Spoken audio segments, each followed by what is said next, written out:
में हम बात करेंगे नवनिश्चयवाद, रुको या जाओ निश्चयवाद संकल्पना। बात करें नवनिश्चयवाद या रुको या जाओ संकल्पना की, तो ये संकल्पना जो थी, ये संकल्पना देने वाले एक अमेरिकी भूगोलवेत्ता थे, नाम था ग्रिफिथ टेलर। तो प्रश्न आए कि नवनिश्चयवाद या रुको व जाओ निश्चयवाद की संकल्पना किसने दी? तो अमेरिकी भूगोलवेत्ता ग्रिफिथ टेलर ने ये संकल्पना दी। देखिए अर्थ क्या होता है नवनिश्चयवाद का।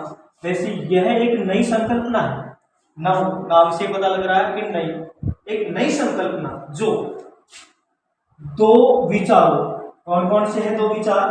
पहला जो विचार है वह है पर्यावरणीय निश्चयवाद और दूसरा जो विचार है वह है संभववाद।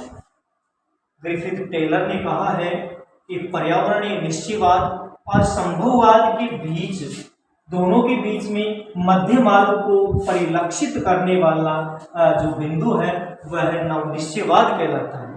तो ग्रिफिथ टेलर ने नवनिश्चयवाद की क्या परिभाषा दी है? देखिए, दो विचारों पर्यावरणीय निश्चयवाद और संभववाद के बीच मध्य मार्ग को परिलक्षित करना ही क्या है? नवनिश्चयवाद। तो नवनिश्चयवाद की जो परिभाषा वो अमेरिकी भूगोलवेत्ता ग्रिफिथ टेलर ने दी है। यह एक नई संकल्पना है जो दो विचारों, एक पर्यावरणीय निश्चयवाद और दूसरा है संभववाद के बीच मध्य मार्ग को परिलक्षित करती है, वह नवनिश्चयवाद है।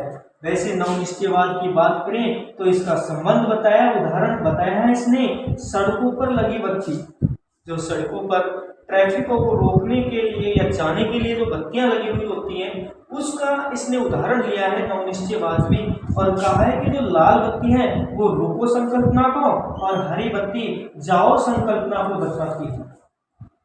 यह नवनिश्चयवाद की परिभाषा है, इसको इस तरह से समझ लेते हैं। नवनिश्चयवाद को देखिए, ये नवनिश्चयवाद, इस नवनिश्चयवाद की बात करें तो इसने कहा है, वैसे यह क्या है? एक नई संकल्पना है और इसने दो विचार दिए इसमें, एक पर्यावरणीय निश्चयवाद, एक विचार है पर्यावरणीय निश्चयवाद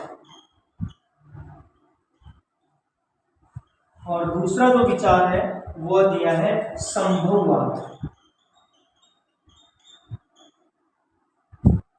पर्यावरणीय निश्चयवाद और संभववाद के बीच, इन दोनों के बीच में, पर्यावरणीय निश्चयवाद और संभववाद के बीच में जो मध्य का जो मार्ग है, मध्य मार्ग, यही नवनिश्चयवाद है। क्या कहा है नवनिश्चयवाद के बारे में कि पर्यावरणीय निश्चयवाद और संभववाद के बीच जो मध्य मार्ग है, इस मध्य मार्ग को परिलक्षित करने वाला जो बिंदु है वही क्या है? नवनिश्चयवाद है। तो नवनिश्चयवाद की अवधारणा की बात आए कि किसने दी? तो अमेरिकी भूगोलवेत्ता ग्रिफिथ टेलर ने दी। क्या होता है नवनिश्चयवाद? तो ये परिभाषा लिख देना कि यह एक नई संकल्पना है जो दो विचारों पर्यावरणीय निश्चयवाद और संभववाद के बीच मध्य मार्ग को परिलक्षित करती है। उदाहरण पूछे तो सड़कों पर लगी हुई बत्तियां इसका एक उदाहरण है, जिसमें एक लाल बत्ती रुको संकल्पना को जबकि हरी बत्ती जाओ संकल्पना को दर्शाती है।